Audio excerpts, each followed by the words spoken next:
ప్రకటన 3:1లో చెప్పబడిన 7 నక్షత్రములు మరియు దేవుని 7 ఆత్మలు ఎవరు?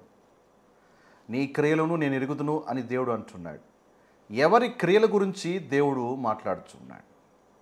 జీవించుచున్నావన్న పేరు మాత్రమే నీకున్నది కానీ నువ్వు మృతుడవే అని దేవుడు అంటున్నాడు. ఎవరిని ఉద్దేశించి దేవుడు ఈ మాటలు అంటున్నాడు?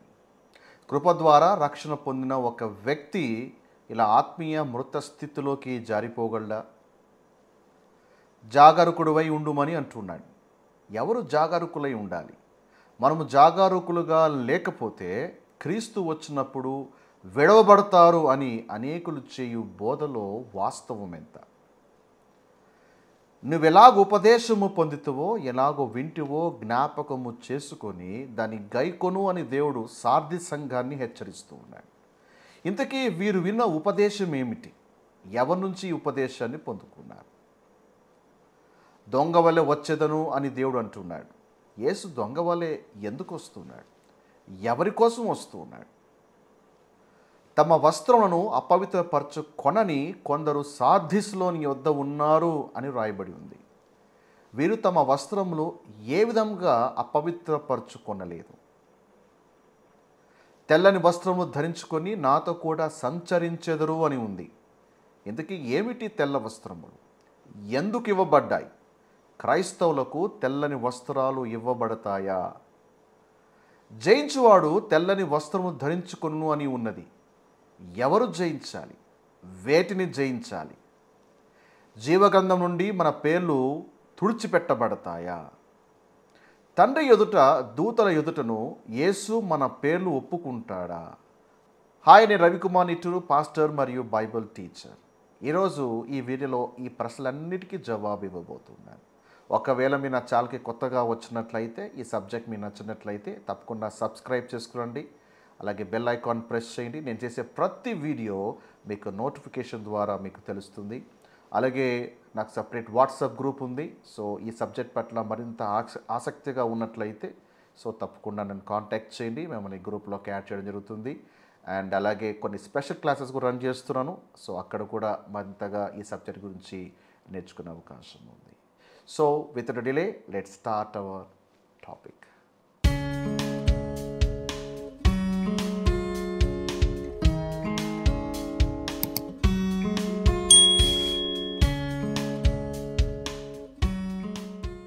సత్యవాక్యము సరిగా విభజించు అనే సిరీస్లో ప్రకటన గ్రంథాన్ని మనము రైట్లీ డివైడ్ చేస్తున్నాం. ఈ ప్రకటన గ్రంథంలో కూడా 7 సంఘాలని మనము రైట్లీ డివైడ్ చేస్తున్నాం. 7 సంఘాలకు ఇవ్వబడినటువంటి సందేశము, మరి కృపాకాలంలో అటువంటి సంఘానికి ఇవ్వబడినటువంటి సందేశము రెండు ఒకటేనా? 7 సంఘాలకు ఇవ్వబడినటువంటి సందేశము, పౌలు ద్వారా స్థాపించబడినటువంటి సంఘాలకు ఇవ్వబడినటువంటి సందేశం ఒకటేనా? అసలు ప్రకటన గ్రంథంలో సంఘం ఉంటుందా? ఆ సందేశం ఎవరికి అనేది రైట్లీగా మనము డివైడ్ చేస్తూ ఉన్నాం. సో ఈ 7 సంఘాల్లో ఇదివరకే కొన్ని టాపిక్స్ మనం కవర్ చేసాం.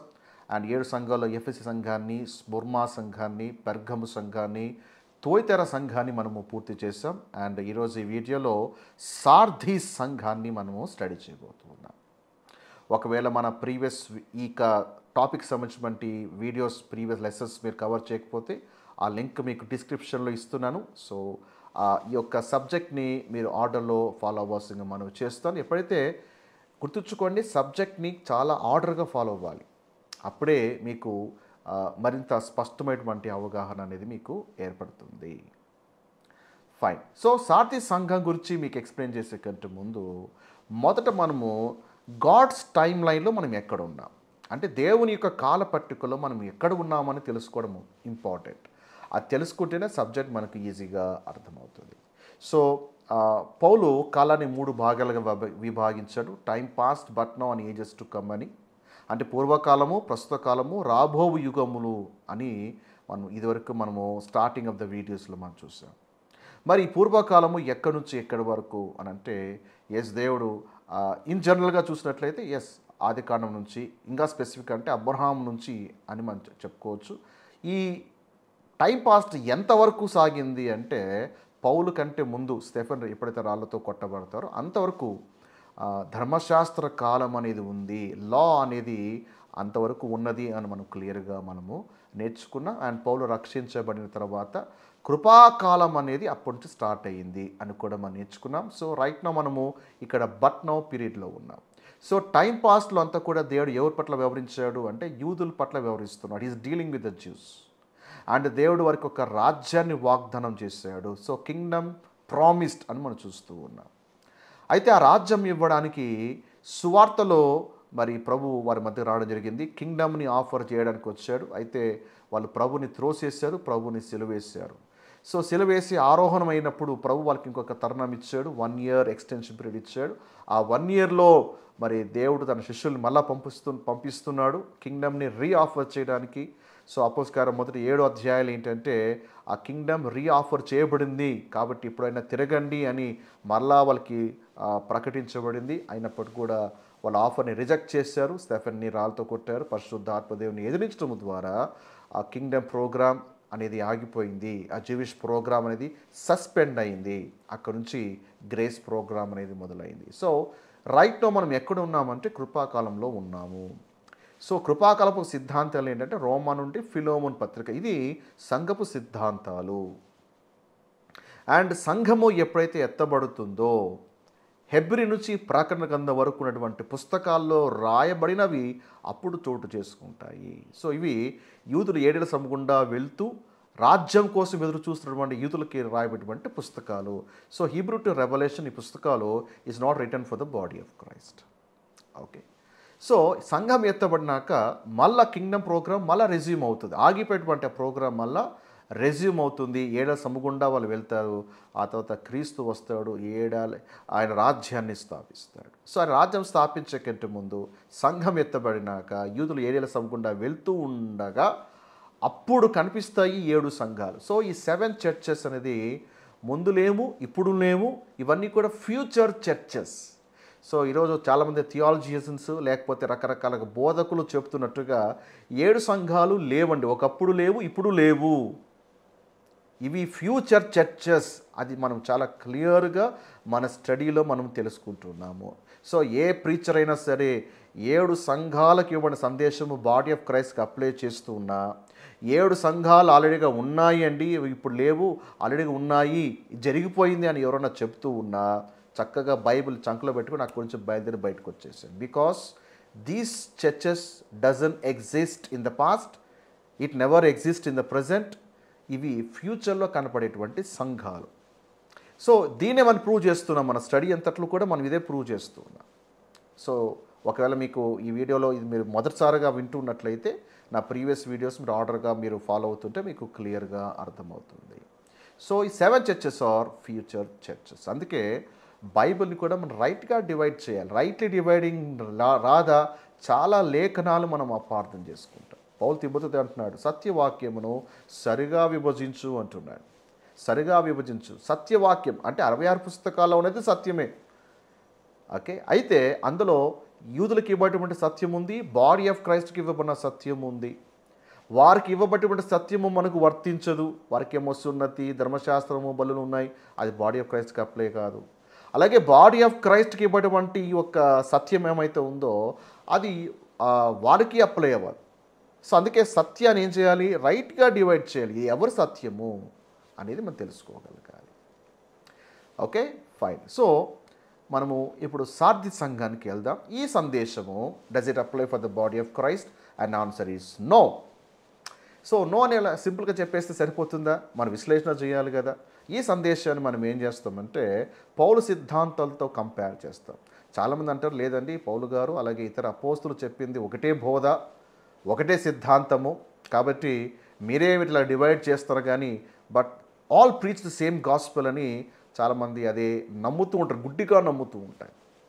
మళ్ళీ ఒకవేళ అందరూ ఒకటే సువార్త చెప్పినప్పుడు ఒకటే సిద్ధాంతాలు ఇచ్చినప్పుడు బైబిల్లో వైరుధ్యము కనపడకూడదు కదా, డాక్టరల్ డిఫరెన్సెస్ కనపడకూడదు కదా. ఎందుకు మరి ఇన్ని డిఫరెన్సెస్ ఉన్నాయి? పౌలు చెప్పిన బోధకి ఇతర అపోస్తులు చెప్పిన బోధకి చాలా భిన్నమైనటువంటి విషయాలు మనకి బోలని కనిపిస్తాయి బైబిల్లో. వై అలా కాంట్రడిక్షన్ ఎందుకు ఉన్నాయి ఒకసారి ఆలోచించండి. వై? బికాస్ ఇద్దరు డిఫరెంట్ ఆడియన్స్కి వాళ్ళు సందేశాన్ని ఇస్తున్నారు. ఈ doctrine given to the different audience. ఎప్పుడైతే రెండు కలుపుతామో అప్పుడు మనకి సిద్ధాంతపరమైన సమస్యలు వస్తాయి. Okay fine. సో సార్దీ సంఘానికి పడిన సిద్ధాంతాన్ని పౌలు పత్రికలతో కంపేర్ చేయడానికి ట్రై చేద్దాం. మీరు ఇక వీడియో కేవలం ఊరికి వాచ్ చేస్తే మీకు ఏం అర్థం కాదండి. విన్నతసేపు బాగానే ఉంటుంది, ఓకే ఎక్సలెంట్ సూపర్ అన్నట్టుగా ఉంటుంది, ఆ తర్వాత మళ్ళీ మర్చిపోతారు. If you want be a good student of the Bible, మీరు చక్కగా బైబిల్ తీసుకొని నోట్స్ తీసుకొని చక్కగా రాసుకుంటూ వెళ్ళండి. దాన్ని మీరు ఇంకా ఎక్కువగా దాన్ని స్టడీ చేయడానికి ట్రై చేయండి. అప్పుడే ఎక్కువ విషయాలు మీకు అర్థమవుతాయి. అండ్ బై ద వే మీకు ఇంకొక ఇంపార్టెంట్ విషయాన్ని చెప్పడానికి నేను ఇష్టపడుతున్నాను. కొందరు అడుగుతారు అన్నమాట, ఈ ప్రజెంటేషన్స్ మాకు ఉంటే బాగుంటుంది అన్నట్టుగా అడుగుతున్నారు. సో అయితే ఈ ప్రజెంటేషన్స్ నేను ఇస్తాను. ఎవరైతే నా ఛానల్ మెంబర్షిప్ తీసుకుంటారు, ఓకే సబ్స్క్రైబర్ గురించి కాదు, మెంబర్షిప్ తీసుకుంటారు, ఇక్కడ జాయిన్ అటువంటి బటన్ ఉంటుంది. సో జాయిన్ బటన్ క్లిక్ చేసి ఎవరైతే మెంబర్షిప్ తీసుకుంటారో వాళ్ళకి ఇక స్లైడ్స్ అనేది ఏమైతే ఉన్నాయో అవన్నీ నేను అరేంజ్ చేస్తాను. It's like my support to them, వాళ్ళకి సపోర్ట్ చేశారు కాబట్టి సో ఆ స్లైడ్స్ ఏమైతే ఉన్నాయో వారికి ఇవ్వడానికి నేను ట్రై చేస్తూ ఉంటాను. సో ఆ జాయిన్ బటన్ క్లిక్ చేయండి, లేదా జాయినింగ్ లింక్ నేను డిస్క్రిప్షన్లో ఇస్తాను. ఆ లింక్లో మీరు క్లిక్ చేసి it's like a small support you give to my ministry. And అలాగే ఈ స్లైడ్స్ ద్వారా నేను మీకు సపోర్ట్ చేస్తాను. The so we help each other. Okay fine. And సార్ది సంఘాన్ని చూద్దాం. మొదటి వచనం, సార్దిస్లో ఉన్న సంఘపు దూతకు ఇలాగ వ్రాయుము, 7 నక్షత్రమును దేవుని 7 ఆత్మలు గలవాడు చెప్పు సంగతులేమనగా. ఇక్కడ మనకు 2 పదాలు కనిపిస్తున్నాయి. 7 నక్షత్రాలు, దేవుని 7 ఆత్మలు. 7 నక్షత్రములు అనగా ఏమిటి అంటే, 7 నక్షత్రాలు 7 ఆత్మలు ఏంటంటే ఇది సింబాలిక్ లాంగ్వేజ్ లేదా ఫిగరేటివ్ లాంగ్వేజ్. ఇది బైబిల్లో ఏది ఫిగరేటివో, ఏది సింబాలికో, లేదా ఏది నిజంగా చెప్తున్నాడో అది తెలుసుకోవడం చాలా ఇంపార్టెంట్. దేవుడు ఇక్కడ ఫిగరేటివ్ సింబాలిక్ లాంగ్వేజ్ను వాడుతున్నాడు. ఇందుకే 7 నక్షత్రాలు ఎవరు అని అంటే, మీరు ప్రకటన 1:20 చూసినట్లయితే ఆ 7 నక్షత్రములు 7 సంఘములకు దూతలు అని రాయబడింది. సో 7 నక్షత్రాలు ఎవరు? అవి 7 సంఘాలకు ఉన్నటువంటి దూతలు. ఫైన్. మరి దేవుని యొక్క 7 ఆత్మలు ఎవరు? ఇది ఇంపార్టెంట్. సో ఇక్కడ దేవుని యొక్క 7 ఆత్మలు అనగా సాధారణంగా ట్రెడిషనల్ టీచింగ్స్ ఎలా ఉంటాయి, ఎక్కువ శాతం బోధకులు ఏమని బోధిస్తారు అంటే, ఈ 7 ఆత్మలు ఎవరు కాదు, పరిశుద్ధాత్మ దేవుడే. యెషయా గ్రంథము 11:2 అక్కడ పరిశుద్ధాత్మ దేవుని గురించి అక్కడ రాయబడింది కదా. యెహోవా ఆత్మని, జ్ఞానపు ఆత్మని, వివేకమునకు ఆధారముగా ఆత్మ, ఆలోచన ఇచ్చే ఆత్మ, బలమునకు ఆధారముగా ఆత్మ, తెలివినిచ్చే ఆత్మ, యెహోవా యెడల భయభక్తులు పుట్టించు ఆత్మ. సో మొత్తం ఎన్ని ఉన్నాయి చెప్పండి? 7. కాబట్టి ఇక్కడ ఆత్మ 7గా ఉంది. కాబట్టి ఇదే దేవుని యొక్క 7 ఆత్మలని చాలామంది బోధిస్తూ ఉంటారు. ఇదే మీరు కూడా విని ఉంటారు. ఓకే, బట్ నిజంగానే ఇక్కడ ఉన్నటువంటి 7 ఆత్మలు పరిశుద్ధాత్మన అనేది మనం కాస్త విశ్లేషణ చేయాలి. ఎందుకంటే వాక్యమే వ్యాఖ్యానం. నేను ఎప్పుడు చెప్తూ ఉంటాను, వాక్యమే వ్యాఖ్యానం. దానికి సొంత వ్యాఖ్యానంతో పని లేదండి. ఓకే, రైటెడ్ ఇవ్వడం అదే నేర్చుకుంటున్నాం. ఎవరో చెప్పారు, ఆ సేవకుడు ఇలా చెప్పాడు, ఈ యొక్క గ్రంథకర్త ఇలా చెప్పాడు, ఆథర్ ఇలా చెప్పాడు, ఒక చరిత్రకారుడు ఇలాగ వ్యాఖ్యానించాడు. మనకు వేటితో పని లేదు. Compare scripture to scripture, compare word to word, అక్కడే మనకి ఆన్సర్ వచ్చేస్తుంది. Bible is very simple. మనమే రకరకాల కంకార్డెన్స్లు, రకరకాల సేవకులు చెప్పేటువంటి యొక్క స్టేట్మెంట్స్ అన్నీ పరిగణలో తీసుకోవడం వల్ల మనమే కన్ఫ్యూజ్ చేసుకుంటున్నాం. But word is very very simple. ఇందుకే దేవుని యొక్క 7 ఆత్మలు ఎవరో తెలుసుకోవడానికి మనము ట్రై చేద్దాం. రైట్. సో మీరు ప్రకటన 1:4 చూసినట్లయితే అక్కడ దేవుని ఆత్మలు ఎక్కడ ఉన్నాయి అనేది మనకు అర్థమవుతుంది. ఆయన సింహాసనము ఎదుట ఉన్న 7 ఆత్మలు అంటే ఇప్పుడు 7 ఆత్మలు ఎక్కడ ఉన్నాయి? ఆయన సింహాసనము ఎదుట ఉన్నాయి అని అర్థమవుతుంది. ఫైన్. ఇప్పుడు మనము ప్రకటన 4:5కి వెళ్దాం. అక్కడ చూసినట్లయితే ఆ సింహాసనం ఎదుట ఉన్న 7 దీపములు ప్రజ్వలించుచున్నవి. ఇప్పుడు సింహాసనం ఎదుట ఏమున్నాయి? 7 దీపములు ఉన్నాయి. ఇంతకుముందు వచ్చలు ఏం చూసాము? సింహాసనం ఎదుట 7 ఆత్మలు ఉన్నాయి. ఇప్పుడు ఆ 7 ఆత్మలు ఎలా ఉన్నాయి? అవి 7 దీపములాగా ప్రజ్వలిస్తూ ఉన్నాయి. Lamps of fire burning. 7 ఆత్మలు ఎలా ఉన్నాయి? అవి 7 దీపములుగా ప్రజ్వలిస్తూ ఉన్నాయి. సో ఆత్మ అలాగే ఫైర్, స్పిరిట్ అండ్ ఫైర్, ఈ 2 మాటలు గమనించాలి. ఇప్పుడు ప్రకటన గ్రంథము 5వ అధ్యాయము 6వ వచనం. ఆ గొర్రెపిల్లకు 7 కొమ్ములు 7 కన్నులు ఉండెను. ఇక్కడ గొర్రెపిల్ల ఎవరు? మన ప్రభువైన క్రీస్తే. ఆ గొర్రెపిల్లకు ఎన్ని కొమ్ములు ఉన్నాయి? 7 కొమ్ములు ఉన్నాయి. సో కొమ్ము దేనికి పోలిక? బైబిల్లో చూసినట్లయితే హార్న్స్ ఆఫ్ సాల్వేషన్, రక్షణ శృంగము అని మనం చదువుతున్నాం. Horn of salvation. Horn speaks about the strength, అది బలాన్ని సూచిస్తుంది. ఓకే, సో 7 కొమ్ములు ఉన్నాయి అంటే it means the strength of the salvation. 7 speaks about the perfect కదా. 7 horns means perfect strength. Okay, దానికి పోలికగా ఉంది. సో 7 కొమ్ములు ఉన్నాయి. అలాగే 7 కన్నులు ఉండేను. ఆ గొర్రెపిల్లకి ఎన్ని ఉన్నాయి? 7 కన్నులు ఉన్నాయి. ఇంతకీ ఆ కన్నులు ఏంటి? ఆ కన్నులు భూమి అంతటికీ పంపబడిన దేవుని 7 ఆత్మలు. సో దేవుని ఆత్మలు ఏంటి చెప్పండి? ఈ దేవుని ఆత్మలు ఎవరు? They are angels. ఈ దేవుని ఆత్మలు ఎవరో కాదు, వీళ్ళు దేవదూతలు. ఎలా చెప్పగలుగుతారండి వీళ్ళు దేవదూతలు అని? వీళ్ళు భూమి మీదకి పంపబడినారు, వీళ్ళు దేవదూతలు ఎలా చెప్పగలుగుతారు? ఎస్, చూడండి 104వ కీర్తన 4వ వచనం. వాయువులను తనకు దూతలుగాను అగ్ని జ్వాలలను తనకు పరిచారకులుగాను ఆయన చేసుకొని ఉన్నాడు. అగ్ని జ్వాల చూడండి, ఫ్లేమ్స్ ఆఫ్ ఫైర్. వాయువు అంటే స్పిరిట్, అగ్నిజ్వాల ఫ్లేమ్స్ ఆఫ్ ఫైర్. మనం ఇందాక ప్రకటన 4:5 ఇదే చూసాం కదా. వాళ్ళు కూడా అక్కడ కూడా ల్యాంప్స్ ఆఫ్ ఫైర్ బర్నింగ్, అక్కడ కూడా ఆత్మ చూస్తున్నాము. అలాగే దీపములు ప్రజ్వలించబట్ట చూస్తున్నాం. సో ఇక్కడ గొర్రెపిల్లకు ఉన్నటువంటి యొక్క 7 కన్నులు ఏంటో కాదు, దేవుని యొక్క 7 ఆత్మలు. సో ఇక్కడ దేవుని యొక్క 7 దూతలే దేవుని యొక్క 7 ఆత్మలు. సో ఈ యొక్క దేవదూతలు గొర్రెపిల్లకు అనగా ప్రభువైన యేసుక్రీస్తుకి కన్నులుగా ఉంటారు. ఈ దూతలు పంపబడుతున్నారు. ఇక్కడ రాయబడి ఉంది, ఆ కన్నులు భూమి అంతటికీ పంపబడిన. సో ట్రిబులేషన్ టైంలో, శ్రమల కాలంలో, అంటే ఈ యొక్క అనంతరము ఏంటంటే దేవుడు తన దూతలు పంపిస్తాడు, భూమి మీదకి పంపిస్తున్నాడు. ఎందుకు? ఏర్పరచబడిన అందరినీ కూడా పోగు చేయడానికి దేవుడు తన దూతలు పంపిస్తున్నాడు. అంటే this angels will be like eyes to Jesus. దేవుడు ఇక దూతల ద్వారా చూస్తున్నాడు. అంటే దేవుడు దూతల ద్వారా చూడడం ఏంటండి? దూత లేకుండా దేవుడు చూడలేడా అంటే ఎస్, దేవుడు చూడగలుగుతాడు. దేవుడు సర్వాంతర్యామి, సర్వవ్యాప్తి అయి ఉన్నాడు, అన్నిట ఉన్నాడు. హీస్ ఓమ్నిపోటెంట్ అండ్ ఓమ్నిషియన్స్ కదా. ఆయన మహాగరుడు, మహోన్నతుడు, పరిశుద్ధుడు, నిత్య నివాసి. ఆయన అంతటా ఉండగలుగుతాడు, అంతటా వ్యాపించి ఉన్నవాడు. ఓకే, బట్ అంతటి దేవుడు ఏంటంటే ట్రిబులేషన్ టైంలో he's seeing through the angels. దేవుడు దూతలు పంపిస్తూ ఉన్నాడు. And angels will be God's eyes. వీళ్ళు దేవుని యొక్క కన్నులుగా మార్చబడతారు. వీళ్ళు ఏం చేస్తారు? వీళ్ళు పంపబడినప్పుడు మత్తయి సువార్త 24వ అధ్యాయము 30-31 చూడండి. మరియు ఆయన గొప్ప బుర్రతో తన దూతల్ని పంపును, ఆకాశం యొక్క ఆ చివరి నుండి ఈ చివరి వరకు నలుదిక్కుల నుండి ఆయన ఏర్పరచుకొనిన వారిని పోగు చేతురు. సో ఏంజల్స్ ఏం చేస్తారు? భూమి యొక్క ఆ చివరి నుండి ఈ చివరి వరకు దేవుడు ఏర్పరచుకొనిన వారిని. ఇక్కడ ఏర్పరచుకోబడిన వారు ఎవరు? ఇక్కడ నాట్ బాడీ ఆఫ్ క్రైస్ట్. ఎందుకంటే ఇక్కడ సంఘం అప్పటికి బాడీ ఆఫ్ క్రైస్ట్ లేదు. ఇక్కడ ఈ passage is not speaking about the rapture. ఇది రెండవ రాకడకు సంబంధించినటువంటి సందర్భం. ఇది అప్పటికి సంఘం ఉండదు. రెండవ రాకడ కంటే ముందే సంఘం ఎత్తబడి ఉంటుంది. ఇక్కడ ఏర్పరచబడిన వాళ్ళు ఎవరంటే యూదులు, నమ్మినటువంటి యూదులు.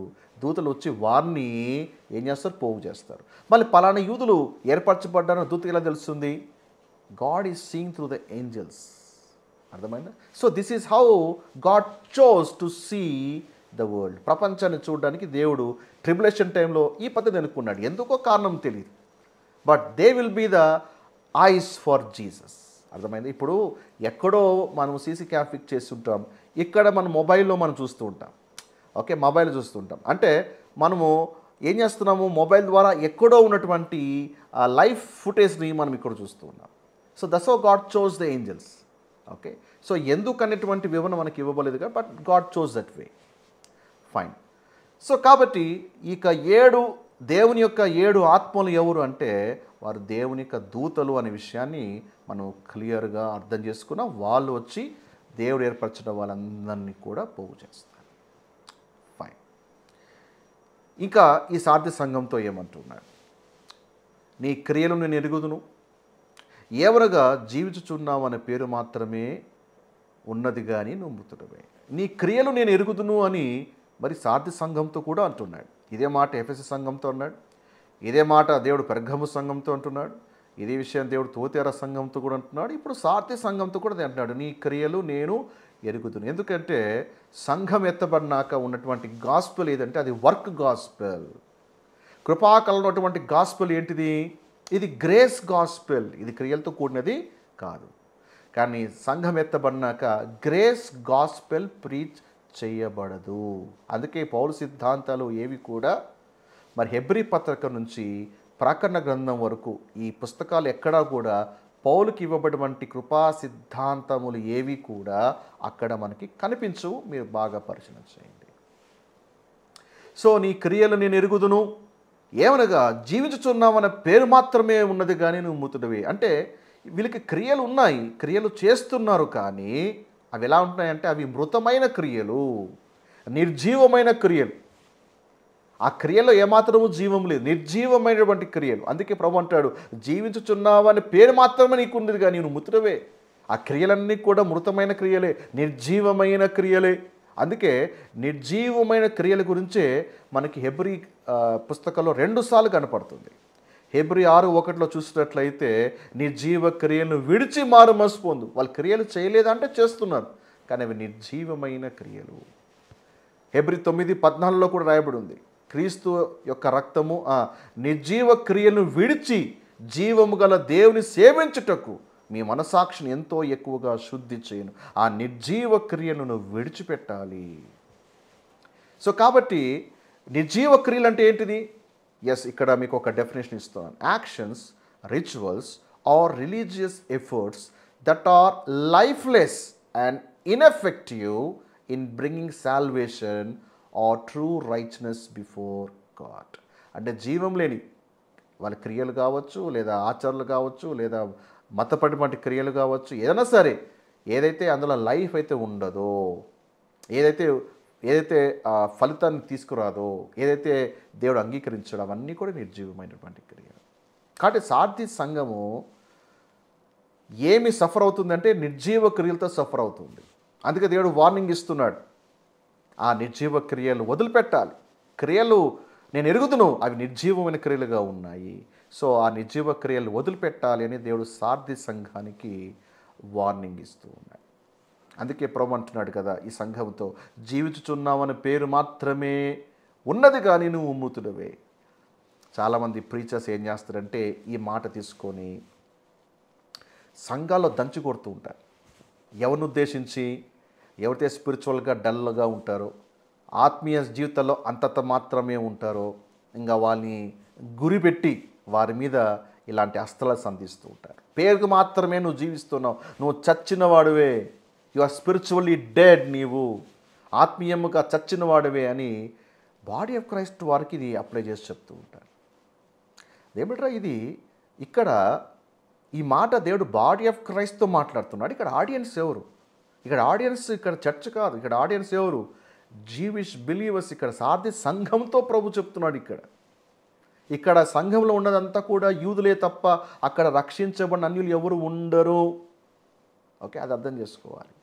ఇక్కడ ఈ మాట జీవించుచున్నామన్న పేరు మాత్రం నీకున్నది కానీ నువ్వు మృతుడవే అనేది దేవుడు కృపా సంఘానికి చెప్పడు. కృపాకళలో రక్షించబని ఏ విశ్వాసికి దేవుడు ఇది చెప్పడండి. అందుకే ఈ స్టేట్మెంట్ మనకి పౌలు పత్రికలో కనిపించు.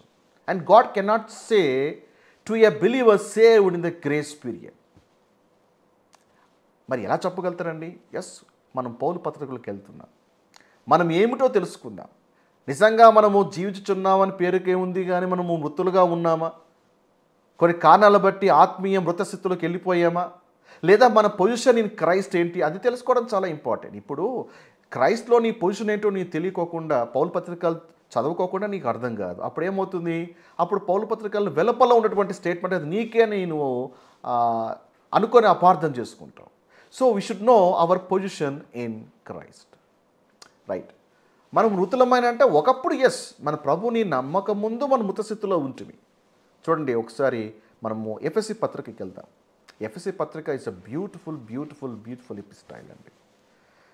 ఎఫెసీ పత్రిక అర్థం కాలేదా అండ్ రోమా పత్రిక ఈ రెండు అర్థం కాలేదా, యువర్ పొజిషన్ ఇన్ క్రైస్ట్ ఏంటో నీకు ఎప్పటికీ అర్థం కాదు. క్రీస్తులో నీ స్థానం ఏమిటో నీకు ఎప్పటికీ అర్థం కాదు. అందుకే రోమా పత్రికను అలాగే ఎఫెసీ పత్రికను సాధ్యమైనంత వరకు అర్థము చేసుకోవడానికి ప్రయత్నం చేయాలి. సో ఇందులో అటువంటి గొప్పతనం, దేవుడు మనకిచ్చినటువంటి గొప్ప ధన్యత ఏంటిదో కొన్ని మాటలు మీకు ఎక్స్ప్లెయిన్ చేస్తాను. ఒకప్పుడు మనం ఏమిటి, ఇప్పుడు మనం ఎలా ఉన్నాము, ఈ కండిషన్, నీ ఆత్మస్థితి తెలుసుకోవడం చాలా ఇంపార్టెంట్. ఎఫెసీ 2వ అధ్యాయము 1వ వచనం చూడండి. అపరాధముల చేతను పాపముల చేతను మీరు చచ్చిన వారై ఉండగా, అంటే క్రీస్తుని అంగీకరించక ముందు, క్రీస్తుని నమ్మక ముందు మన ఆత్మీయ స్థితి ఏంటి? మనము చచ్చిన వారముగా ఉంటుమి. ఆయన క్రీస్తుతో కూడా మిమ్మల్ని బ్రతికించెను. ఒకప్పుడు ఏంటివి? చచ్చిన వారమే. కానీ ప్రభుని మనం విశ్వసించిన తర్వాత మన స్థితి ఏంటి? క్రీస్తుతో కూడా బ్రతికించెను. Now you are alive, now you are no more dead. Okay, ఒకప్పుడు చచ్చావు కానీ తర్వాత దేవుడిని బ్రతికించాడు. ఇప్పుడు బ్రతికున్నటువంటి నిన్ని దేవుడు నువ్వు చచ్చినవాడు అంటున్నాడా? అంటాడా దేవుడు? అలాగా బ్రతికించాడు. You are alive. అలాగే మీరు 4వ వచనం చూడండి. ఆయనను దేవుడు కరుణా సంపన్నుడై ఉండి మనము మన అపరాధముల చేత చచ్చిన వారమై ఉండినప్పుడు, అది ఒకప్పుడు స్థితి. అది తర్వాత ఏమైంది? మన ఎడల చూపిన తన మహాప్రేమ చేత మనల్ని క్రీస్తు కూడా బ్రతికించెను. Now you are alive, you are no more dead, you are alive. దేవుడిని బ్రతికించాడు. కొలస్సీ 2వ అధ్యాయంకి వెళ్దాం. మన ఎఫెసీ పత్రిక అయిపోలేదండి, మళ్ళీ వద్దాం, ఎందుకంటే చాలా విషయాలు ఎఫెసీ పత్రికలో మనం తెలుసుకోబోతున్నాం. అయితే ఒక రెఫరెన్స్ చూసి మళ్ళీ బ్యాక్ టు ఎఫెషియన్స్కి వద్దాం. కొలస్సీ 2వ అధ్యాయం 13 చూడండి. మరియు అపరాధముల వలన శరీరమందు సున్నతి పొందక యుంట వల్ల మీరు మృతులై ఉండగా, అంటే ఒకప్పుడు మనం ఆ స్థితిలో ఉంటుమి. ఆ తర్వాత ఏమైంది? 15వ వచనం. ఆయనతో కూడా మిమ్మల్ని జీవింపజేసిన, ఎలాగా?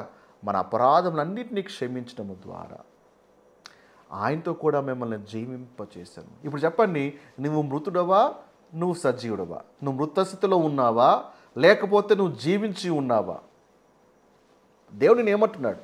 బాడీ ఆఫ్ క్రైస్ట్లో రక్షించబడిన మరి నీతో దేవుడు ఏమంటున్నాడు? నువ్వు చచ్చిన వాడివి అంటున్నాడా? No no no no. నువ్వు క్రీస్తుతో కూడా నువ్వు బ్రతికించబడ్డావు. You are alive. Okay, so మనం మరలా మృతస్థితిలోకి వెళ్ళిపోయే ఛాన్సే లేదు. సువార్త ద్వారా దేవుని నువ్వు జన్మింపజేస్తున్నావు. You are alive. అండ్ నువ్వు బ్రతకడం మాత్రమే కాదు, చూడండి ఇంకొన్ని వచనాలు చూపిస్తాను. మన పొజిషన్ ఏంటో చూడండి. దేవుని బ్రతికించడం మాత్రమే కాదు, ఎఫెసీ 2:6 చూడండి. క్రీస్తు యేసునందు మనను ఆయనతో కూడా లేపి పరలోకమందు ఆయనతో కూడా కూర్చుండబెట్టెను. ఇప్పుడు కూర్చున్నాడంటే వాడు చచ్చాడా బతికాడని చెప్పండి. కూర్చున్నాడు ఒక వ్యక్తి అంటే బతికున్నట్ట చచ్చి ఉన్నట్ట? మృతులను దేవుడు అలా కూర్చుండబెడతాడా? నువ్వు చచ్చిపోయి ఉంటే దేవుడు అలా కూర్చుండబెడతాడా? నువ్వు బ్రతికి ఉన్నావు, నువ్వు సజీవుడు. అర్థమైందా? సో దేవుడు నేను ఏం చేస్తాడు? నేను లేపడమే కాదు, నిన్ను బతికించడం మాత్రమే కాదు, నిన్ను క్రీస్తుతో కూడా కూర్చుండబెట్టాడు. You are no more a dead person. మతం నీకేం బోధిస్తుందో నాకు తెలియదు, కానీ మతం చెప్పిన మాటలు నమ్మద్దండి. లేఖనాలు నీ గురించి ఏం చెప్తున్నావు అది నమ్మండి. నువ్వు మృతుడవని దేవుడు నీకు చెప్పట్లేదు, నీ మత బోధకులు చెప్తున్నారు. నీ మత బోధకులు వేరే గుంపుకు సంబంధించినటువంటి వచనాలు తీసుకొచ్చి నీకు అప్లై చేస్తున్నారు. You are a dead person అని, స్పిరిచువల్ యు ఆర్ డెడ్ అండి అని. Can a believer saved by the gospel of grace be a spiritually a dead person? Answer is no. Answer is no. You'll never lose your salvation. So నువ్వు లేపబడ్డావు, క్రీస్తుతో కూడా కూర్చుండబెట్టబడ్డావు. అంత మాత్రమేనా? ఇంకాస్త మనం ముందుకు వెళ్దాం. ఎఫెసీ 4వ అధ్యాయంలోకి వెళ్దాం. 4వ అధ్యాయం 2వ వచనం చూడండి. మీరు పిలువబడిన పిలుపు తగినట్లుగా దీర్ఘశాంతంతో కూడిన సంపూర్ణ వినయముతోనూ సాత్వికంతోనూ నడుచుకోనవలనని. అంటే నువ్వు నడవాలి. చచ్చిపోయిన నడుస్తాడా? చచ్చిపోయిన వాడు నడవగలుగుతాడా? నువ్వు మృతస్థితిలో ఉన్న నడవగలుగుతావా? సో నడిచేవాడు ఎవడు? బ్రతుకుంటేవాడే నడుస్తాడు. అందుకే నడుచుకొనవలని, వాక్. You are alive. ఆ తర్వాత నువ్వు కూర్చున్నావు. ఆ తర్వాత ఇప్పుడు దేవుడు నేను నడవమంటున్నాడు. ఇప్పుడు ఎఫెసీ 6:15 చదవండి. పాదములకు సమాధాన సువార్తవులైన సిద్ధ మనస్సును జోడు తొడుకొని నిలవబడుని. చచ్చిపోయిన నిలబడతాడా? ఆత్మీయముగా మృతస్థితిలో ఉన్న నిలబడగలుగుతాడా? చూడండి, ఇక్కడ పౌలు ఎఫెసీ పత్రికలో ఎన్ని మంచి మాటలు ఉపయోగిస్తున్నాడు. Sit, stand and walk. Sit, stand and walk. చూడండి, ఇది క్రిస్టియన్ వాక్ ఆఫ్ లైఫ్ని సూచిస్తూ ఉంది. Your position in Christ. You are no more a dead person. అందుకే rightly dividing the scriptures is important. క్రీస్తులోని పొజిషన్ ఏంటో తెలుసుకోవాలి. క్రీస్తు నేను ఎలా చూస్తున్నాడో తెలుసుకోగలగాలి. అది ఇంపార్టెంట్. అంతేగాని ఈ పౌలు పత్రికలను పక్కన పెట్టేసి ఇతర గుంపుకు సంబంధించిన సిద్ధాంతాలు తీసుకొచ్చి నీకు నువ్వు అప్లై చేసుకుంటూ సంఘాన్ని రుద్దుతూ ఉంటే you are mixing law and grace. ఈరోజు చాలామంది సేవకులు చేసే పని కూడా అదే. అర్థం కావట్లే ఎఫ్సి పత్రిక, రోమిల్ పత్రిక అర్థం కావట్లే. అంత ఈజీ కాదు కదా, ఎందుకంటే దీనికి చాలా జ్ఞానం కావాలి. చాలామందికి అది లేదు కాబట్టి ఈ పత్రికల్లో క్రిస్టియన్ స్టాండ్ ఏంటో తెలియక వాటి పక్కన పెట్టేసి వేరే సిద్ధాంతాలు, వేరే పత్రికల్లో, వేరే పుస్తకాల్లో ఉన్నటువంటి దాన్ని తీసుకొచ్చి అప్లై చేస్తూ ఉంటారు. సంఘంలో నువ్వు ఆత్మీయముగా చచ్చిన స్థితిలో ఉన్నావు, ఆత్మీయమైన మృతంగా చచ్చిపోయావు, స్పిరిచువల్గా నువ్వు జీవించున్నావు, పేరు మాత్రమే నీకు ఉంది, నువ్వు పేరుకి చర్చకు వస్తున్నావు, నువ్వు వేస్ట్, నువ్వు పేరు బయలుదేరుతున్నావు, నువ్వు వేస్ట్, నువ్వు ఆత్మీయంగా ఎప్పుడో చచ్చిపోయావు. ఇలాగా క్రిస్టియన్స్కి అప్లై చేస్తూ దంచి కొడుతూ ఉన్నారు. Please understand, doctrinally you are not a dead person. ఈ మాట దేవుడు నీకు చెప్పట్లేదు అని గుర్తుపెట్టుకో. Yes, and if you are alive కింద కామెంట్ సెక్షన్లో తెలియజేయండి. Yes, take time. ఈ వీడియో పాజ్ చేయండి, పర్లేదు, ఇబ్బంది ఏం లేదు. If you are alive, if you are seated with Christ, నువ్వు క్రీస్తు పాటు కూర్చున్నావు, నువ్వు నిలబడుతున్నావు, నీవు నడవాలి, ఇవన్నీ కూడా ఏంటిది? This shows you are not dead కదా. సో కింద కామెంట్ సెక్షన్లో చేయండి.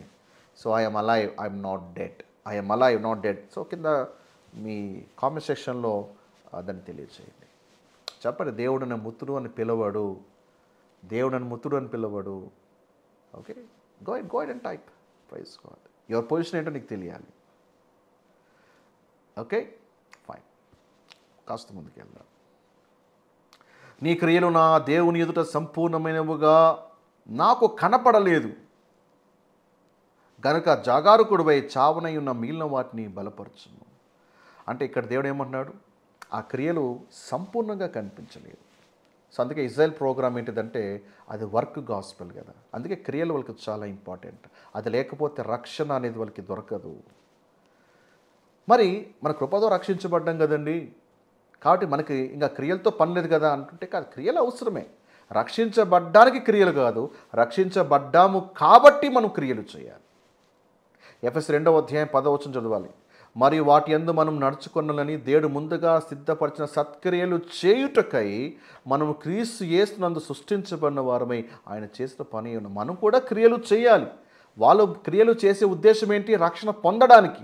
మనం ఎందుకు క్రియలు చేయాలి? రక్షించబడ్డాము, కానీ క్రియలు ఎందుకు చేస్తున్నామంటే టు గెట్ ద రివార్డ్.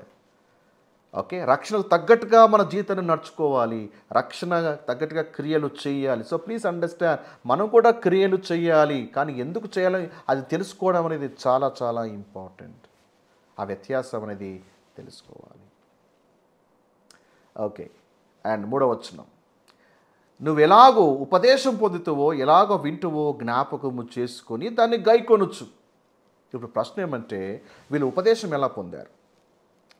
ఏం విన్నారు? ఆ ఉపదేశం ఎలా పొందుకున్నారు? అది జ్ఞాపకం చేసుకొని దేవుడు అంటున్నాడు.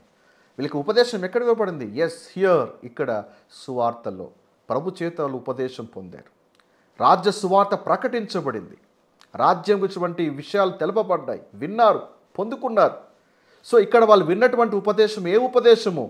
కింగ్డమ్కి సంబంధించిన ఉపదేశం, నాట్ అబౌట్ గ్రేస్. ఇక్కడ వాళ్ళు విన్న సువార్త రాజ్య సువార్త, కృపా సువార్త కాదు. కాబట్టి జ్ఞాపకము చేసుకొని దేవుడు ఏ ఉపదేశం గురించి చెప్తున్నాడు? పౌలుక ఉపదేశాన్ని జ్ఞాపకం చేసుకోమంటున్నాడా ఇక్కడ? అప్పుడు పౌలు సువార్త పనిచేయదుగా. ర్యాప్చర్తోనే పౌలు పత్రికలకి ఎక్స్పైరీ డేట్ వచ్చేస్తుంది. ర్యాప్చర్తో పౌలు పత్రికలు పనిచేయవు. కాబట్టి ఆ తర్వాత ఎవరు దాన్ని జ్ఞాపకం చేసుకోమని కూడా చెప్పారు. ఇక్కడ దేవుడు జ్ఞాపకము చేసుకోమంటున్నాడు. ఒక ఉపదేశం అంటే పౌలు కంటే ముందు ఏ ఉపదేశం అయితే ఇవ్వబడిందో, యేసు ప్రభు ద్వారా శిష్యుల ద్వారా ఏ ఉపదేశం అయితే యూదులకు ఇవ్వబడిందో, దేవుడు అంటాడు దాన్ని జ్ఞాపకం చేసుకో. ఎలా పొందావో, ఏమి విన్నావో నువ్వు దాన్ని జ్ఞాపకం చేసుకో. జ్ఞాపకం చేసుకొని దాన్ని గైకొనుచు నువ్వు మారు మనస్సు పొందు అంటున్నాడు. How does this apply to the body of Christ? How does this apply to the body of Christ? దేవుడు ఇక్కడ పౌలు సువార్త జ్ఞాపకం చేసుకోమంటున్నాడా? నో. ఓకే.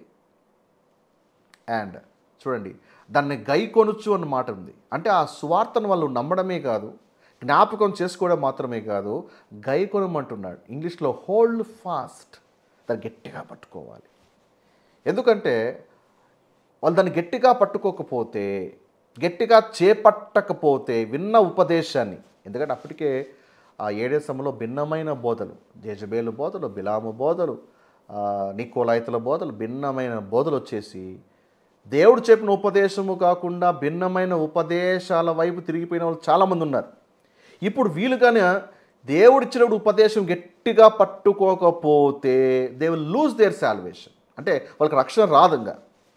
అందుకే గట్టిగా చేపట్టాలని పదే పదే యూదులకు రాయబడిన పత్రికల్లో రాయబడి ఉంది. ఉదాహరణకి కొన్ని రెఫరెన్స్ మీకు చూపిస్తాను. ఎక్కువగా మనకి హెబ్రీ పత్రికలో కనిపిస్తుంది. బై ద వే, హెబ్రీ పత్రిక ఎవరికి? Not for the body of Christ. Okay, దీని మీద మనము డీటెయిల్ అనాలిసిస్ చేస్తాం. హెబ్రీ రాసిన పత్రిక క్రైస్తవులకు కాదు. ఆ లింక్ ఇస్తాను, so please do watch. Hebrew 3:6 చూడండి. ఓకే, తుదమట్టుకు స్థిరముగా చేపట్టి నీడల, అంటే వాళ్ళు ఏమైతే విన్నారో దాన్ని లాస్ట్ వరకు గట్టిగా పట్టుకోవాలి. హెబ్రీ 3:14 అంతం మట్టుకు గట్టిగా చేపట్టి నీడల, హోల్డ్ ఫాస్ట్, గట్టిగా అంతం వరకు వారు చేపడితేనే వాళ్ళకి రాజ్యము లేదా రక్షణ. హెబ్రీ 4:14 యేసును గొప్ప ప్రధాన యాజకుడు మనకున్నాడు కనుక మనం ఒప్పుకొనిన దాన్ని గట్టిగా పట్టుకోవాలి, హోల్డ్ ఫాస్ట్. హెబ్రీ 10:23 వాగ్దానం చేసినవాడు నమ్మదగినవాడు కనుక మన నిరీక్షణ విషయమై మనం ఒప్పుకొనినది నిశ్చలముగా పట్టుకుందాం. హోల్డింగ్ ఫాస్ట్, గట్టిగా పట్టుకోవాలి, లాస్ట్ వరకు పట్టుకోవాలి. ఇదే విషయమై మత్తయి సువార్త 24:13 రాయబడి ఉంది. అంతవరకు సహించినవాడు వాడే రక్షించబడును. అంతవరకు. సో ఇది ఏ రక్షణ గురించి ఇక్కడ రాయబడింది? ఇది మన రక్షణ గురించి కాదు, యూదుల రక్షణ గురించి రాయబడింది. మన రక్షణ అంతములో వస్తుందా? ఇప్పుడు నమ్మితే వెంటనే రక్షణ రాదా?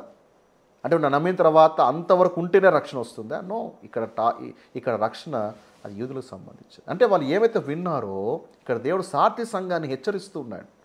గట్టిగా పట్టుకో, త్వరగా వచ్చేస్తున్నాను, గట్టిగా పట్టుకో. ఈ ప్రయత్నం మొదలు వదిలేసి వ్యర్థమైనవా గట్టిగా పట్టుకున్నావా? దీన్ని వదిలేసావా? ఈ ఉపదేశాన్ని నువ్వు వదిలేసావా? పర్యవసనాలు ఉంటాయి, చాలా జాగ్రత్త అంటుగా సాధ్య సంఘాన్ని హెచ్చరిస్తున్నారు. అప్పటికే ఆ సంఘంలో అండ్ ఇతర సంఘాలు కూడా చాలామంది ఏర్పరచబడిన వాళ్ళు సైతం కూడా మోసగించబడుతున్నారు, దుర్బోధ వైపు తిరిగిపోయారు. ఆ బోధన గట్టిగా పట్టుకోవడం చాలా ఇంపార్టెంట్. ఒకవేళ ఆ బోధన గట్టిగా చేపట్టలేదా, మారు మనస్సు పొందలేదా, ప్రభు అంటాడు నీవు జాగారుకుడవై ఉండని ఏడల, ఇఫ్ యు నాట్ అలర్ట్, మేల్కోకపోతే, ఇప్పటికైనా నువ్వు మేల్కోకపోతే నేను దొంగ వలె వస్తాను. ఏ ఘడియ నీ మీదికి వచ్చేదనో నీకు తెలియదు. దేవుడు ఒక చాలా స్ట్రాంగ్ వార్నింగ్ ఇస్తున్నాడు. జాగారుకుడుగా ఉండాలి, ఇక్కడ దొంగ వలె వస్తానని చెప్తున్నాడు. సో ఇక్కడ ఈ మాట గమనించాలి. జాగారూకత లేదా మెలకువగా లేదా దొంగ వలె వస్తాను, ఈ రెండు కూడా ఏంటంటే this is a tribulation doctrine. Body of క్రైస్ట్కి సంబంధం లేదు, ట్రిబులేషన్ డాక్ట్రిన్ ఇది.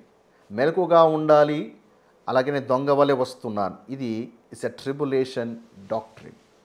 సో ప్రభు అంటాడు నువ్వు మెలకువగలేకోకుండా నువ్వు అజాగ్రత్తగా ఉన్నావా, నేను వచ్చేస్తాను నీకోసం అని చెప్పట్లేదు. ఇక్కడ ప్రభు అంటాడు ఏ గడియ నీ మీదికి వచ్చేదనో, నీ కోసం వస్తాను చెప్పట్లే, నీ మీదికి వస్తాను. దాని అర్థం ఏంటి? తీసుకెళ్ళిపోతాను, విల్ బి వాష్డ్ అవుట్. నీ మీదికి వస్తా, రాజ్యం మీదికి రాజ్యం అంటే దాని అర్థం ఏంటి? యుద్ధము. ఎరా నా మీదికి వస్తున్నావు అంటే దాని అర్థం ఏంటి? యుద్ధానికి వస్తున్నాడు, పోట్లాడికి వస్తున్నాడు. ఇక్కడ ప్రభు అంటాడు నేను నీ మీదికి వస్తున్నా, నీ మీదికి వచ్చేదనో నీకు తెలియదు, బీ కేర్ఫుల్. దేవుడికి సాధ్య సంఘానికి వార్నింగ్ ఇస్తున్నాడు. సో ఇక్కడ మెలకుగా ఉండుట, దొంగ, ఈ కాన్సెప్ట్ ఏమంటే, అంటే చాలామంది ఏమంటారంటే మనం మెలకుగా ఉండాలండి, మెలకువ లేకపోతే మనం వదిలిపెట్టబడతామండి. మెలకువ లేకపోతే మనం విడిచిపెట్టబడతాము. మెలకువ లేకపోతే సంఘం ఎత్తబడిలో ఉండవు అని చాలామంది దీన్ని ఇలాగ బోధిస్తూ ఉంటారు. ఈ మెలకువ కాన్సెప్ట్ ప్రభు దొంగ వలె వస్తున్నాడు సిద్ధంగా లేకపోతే అని ఇలా బోధిస్తారు కదా. అసలు ఇది ట్రిబులేషన్ డాక్టరీన్ ఎందుకు బాడీ ఆఫ్ క్రైస్ట్కి ఎందుకు అప్లై చేస్తారో అర్థం కాదు. కొన్ని వచనాలు మీకు చూపిస్తాను. ఇది ఎవరికి వర్తిస్తుందో మీకు క్లియర్గా మీకు అర్థమైపోతుంది. సో కొన్ని లేఖనాలు మనం పరిశీలన చేద్దాం. మత్తయి సువార్తకి వెళ్ళిపోదాం. 24వ అధ్యాయంకి వెళ్దాం. 24వ అధ్యాయం నుంచి కొన్ని వచనాలు మీకు డిస్ప్లే చేస్తాను. చాలా జాగ్రత్తగా మీరు పరిశీలన చేయాలి. ఓపెన్ మైండ్తో చాలా జాగ్రత్తగా వీటిని పరిశీలన చేయాలి. దేవుడు ఇక్కడ నోవా దినాల గురించి ఎగ్జాంపుల్గా తీసుకుంటున్నాడు. నోవా దినములు ఎలాగుండెనో మనుష్య కుమారుని రాకడయు అలాగే ఉండును. అంటే యేసుప్రభువు వారి యొక్క రెండవ రాకడ ఎలా ఉంటుంది? నోవా దినాలాగా ఉంటుంది. జలప్రలయంకు ముందుటి దినములలో నోవా ఓడలోకి వెళ్ళి దినము వరకు వారు తినుచు త్రాగుచు పెళ్లి చేసుకునుచు పెళ్లికిచ్చుచుండి నుండి అని నోవా ప్రకటించాడు. కొన్ని ఏళ్ళుగా 120 years నోవా ప్రకటిస్తే ఎవరు కూడా నోవా మాట లెక్క చేయలే. ఎందుకంటే వర్షం అప్పటికి రాలేదు. వర్షం వస్తుంది, జలప్రలయం వస్తుంటే ఎవరు లెక్క కూడా చేయలేదు. No one cared. కొట్టేశారు, నోవా యొక్క మాటలు కొట్టేశారు. జలప్రలయము వచ్చి సడన్గా జలప్రలయమే వచ్చింది. వచ్చి అందరినీ కొట్టుకొని పోవు వరకు. సో జలప్రలయం వచ్చి ఎవరిని తీసుకెళ్ళిపోయింది? విశ్వాసుల అవిశ్వాసుల్ని. సో జలప్రలయం వచ్చి అందరినీ కొట్టుకుపో వరకు వాళ్ళు ఎరగలేదు. వాళ్ళంతా కూడా ఏంటంటే తినుచు త్రాగుచు, దే ఆర్ నాట్ అలర్ట్. వాళ్ళ ప్రపంచంలో వాళ్ళు మునిగిపోయారు. సడన్గా జలప్రలయం వచ్చింది, వాళ్ళందరినీ తీసుకెళ్ళిపోయింది. మనుష్య కుమారుడు రాకడ అలాగే ఉంటుంది. ఇక్కడ ప్రభు అంటాడు, నేను కూడా నీ మీదకి వస్తున్నా. జలప్రలయం ఎలాగైతే అకస్మాత్తుగా వచ్చిందో నేను కూడా అలాగ సడన్గా రాబోతున్నా. వచ్చి ఎవరైతే అవిధేలుగా ఉంటారో వాళ్ళందరూ వాష్ అవుట్ అని చెప్తున్నారు. అని చెప్తూ ఆ కాలమున, ఏ కాలమున? ఇది ర్యాప్చర్కి సంబంధించినటువంటి కాలం కాదు. అంటే దేవుడు ర్యాప్చర్ ఉద్దేశం చెప్పట్లేదు. ఆ కాలమున రెండవ రాకడికి చాలామంది ఏం చేస్తారంటే, ఇక్కడ పొలంలో ఒకరుంటే ఒకరు తీసుకోబడతారు కదా, స్త్రీ తెలుగని విసురుచుంటే ఒకటి తీసుకోబడుతుంది, ఒకటి విడిచిపెట్టబడుతుంది కదా. ఈ కాలాన్ని ర్యాప్చర్కి ముడిపెట్టి చెప్తుంటారు సో కాల్ గ్రేట్ ప్రీచర్స్. ఇది ర్యాప్చర్కి సంబంధించిందా? ఇది ప్లీజ్ అండర్స్టాండ్, ర్యాప్చర్ సంబంధించిందా? ఇది రెండవ రాకడికి సంబంధించింది అయితే వీళ్ళు కాంటెక్స్ట్ చదవరు, బ్యాక్గ్రౌండ్ చదవరు, ఏమి చదవరు. మత్తయి 24వ అధ్యాయంలో దేవుడు చెప్పినటువంటి సూచనలన్నీ కూడా is not about the rapture at all. అసలు ర్యాప్చర్ ఎక్కడుందండి సువార్తలో? ర్యాప్చర్ అనేది దేవుడు పౌలుకి ఇచ్చినటువంటి మర్మం. 1 కొరింథీ 15వ అధ్యాయము 51, 52 చదవండి. Church rapture is a mystery given to Paul. అంతకుముందు ఎవరికి చర్చ్ ర్యాప్చర్ గురించి తెలిసే అవకాశమే లేదు. పౌలు అంటున్నాడు, ఇది నాకు ఇవ్వబడిన మర్మము అంటాడు పౌలు. మళ్ళీ ఒకవేళ ముందుగానే చర్చ్ ర్యాప్చర్ సువార్తలో ఉంది అంటే ఇక్కడ పౌలు చెప్పింది అబద్ధమవుతుంది. అసలు బాడీ ఆఫ్ క్రైస్ట్ గాస్పెల్స్లో లేనప్పుడు దేవుడు ర్యాప్చర్ గురించి ఎలా మాట్లాడతాడు? అది ఎలా ఉంటుందంటే, next year 10th class students వచ్చి ఈ క్లాస్లో కూర్చుంటారు. నెక్స్ట్ ఇయర్ ప్రస్తుతానికైతే సమ్మర్ హాలిడేస్, ఇంకెవరు రాలేదనుకో. వాళ్ళు రాకపోయినా ఖాళీ క్లాస్తో మీకు ఎవరైనా పాఠాలు చెప్తారా? ఏంటయ్యా ఖాళీ క్లాస్కి పాఠాలు చెప్తారంటే, ఎట్లాగా వాళ్ళు వచ్చి కూర్చుంటారు కదండి, రాకముందే నేను పాఠాలు చెప్తున్నానంటే ఎట్లుంటుంది? బాడీ ఆఫ్ క్రైస్ట్ లేనప్పుడు అక్కడ ర్యాప్చర్ అన్న టాపిక్ ఎలా వస్తుంది? Please understand. ఒకసారి మీరు ప్రశ్న వేసుకోవాలి, లేఖనాలను మీరు పరిశీలన చేయాలి. ఆ దినమున, ఆ కాలమున ఇద్దరు పొలంలో ఉంటారు, ఒకటి తీసుకొని ఇక్కడ తీసుకుపోవటం అంటే దీని ర్యాప్చర్ అంటే తీసుకుపోవడం అంటే పైకి తీసుకుపోతాం. ఇది పైకి తీసుకోవడం గురించి కాదండి. ఇక్కడ తీసుకుపోబట్ట విడిచిపెట్టబట్ట అంటే, తీసుకుపోబట్ట అంటే పరలోకానికి, విడిచిపెట్టే భూమి, ఇదిగా తీసుకుపోబట్ట అంటే జలప్రలయం ఎలాగైతే కొనిపోయిందో వీళ్ళు కూడా తీసుకోబోబడతారు. అంటే ఇట్ టాక్స్ అబౌట్ పెరిషింగ్. ఎవరైతే విడిచిపెట్టబడతారో వాళ్ళు రాజ్యంలోకి ప్రవేశిస్తారు. తక్కిన వాళ్ళు వాష్ అవుట్. నోవాహ్ విడిచిపెట్టబడ్డారు కాబట్టి ఓడలోకి వెళ్ళిపోయాడు. తక్కిన వాళ్ళందరూ కూడా ఏంటిది? కొనిపోబడ్డారు, వాష్ అవుట్ అయిపోయారు. ఇక్కడ తీసుకుపోబట్ట విడిచిపెట్టబట్ట అంటే అది విడిచిపెట్టబట్ట అంటే అదొక ఘోరమైన స్థితి కాదు. విడిచిపెట్టబడ్డ అంటే దేవుడు వాళ్ళని ఫెయిత్ఫుల్గా ఉన్నారు కాబట్టి వాళ్ళ మీదకి పనిష్మెంట్ రాలేదు. ఎవరైతే అవిధేయులుగా ఉన్నారో వాళ్ళు తీసుకుపోబడ్డారు. ఇద్దరు స్త్రీలు తిరగలి విసురుచుండరు, ఒకటి తీసుకోపోబడును. ఎందుకు తీసుకుపోబడ్డారు? ఎందుకు? కారణం ఏంటంటే దే నెవర్ బిలీవ్డ్. వాళ్ళు మెలకువగా లేరు. వాళ్ళు ఇవ్వబడినటువంటి సందేశాన్ని, ఉపదేశాన్ని గట్టిగా పట్టుకోలేదు. అజాగ్రత్తగా ఉన్నారు. అందుకే వాళ్ళు వాష్ అవుట్, తీసుకుపోబడ్డారు. ఒకటి మాత్రమే విడిచిపెట్టబడుతుంది. అంటే ట్రిబులేషన్ టైంలో not every Jew will be saved. Tribulation టైంలో not every Jew will be saved. వారిలో కొందరు నమ్మిన వాళ్ళు ఏమో ఉంటారు, తక్కిన వాళ్ళు wash out. But in the body of Christ no Christian will be left behind. Rapture అనేది జరిగినప్పుడు బాడీ ఆఫ్ క్రైస్టులో చేర్చబడిన ఏ విశ్వాసి కూడా విడిచిపెట్టబడడు. సో ఎవరు కొనుక్కోబడతారు, ఎవరు విడిచిపెట్టబడతారో దాని మీద వీడియో చేశాను, ఇన్ డెప్త్ అనాలిసిస్ చేశాను. అది మీరు వీడియోని వాచ్ చేస్తే ఇంకా క్లియర్గా మీకు అర్థమవుతుంది. సో అలాగా ఆ కాంటెక్స్ట్ చెప్తూ ఇప్పుడు 43 చూడండి.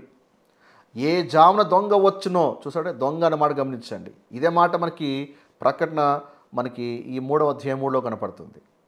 ఏ జన దొంగ వచ్చునో ఇంటి యజమానికి తెలిసి ఉండి నీడల అతడు మెలుగుగా ఉండి, మెలకువ అన్నమాట అనలేదు, మెలకువ ఉండి తన ఇంటికి కన్నము వేయనీయడని మీరు ఎరుగుదురు.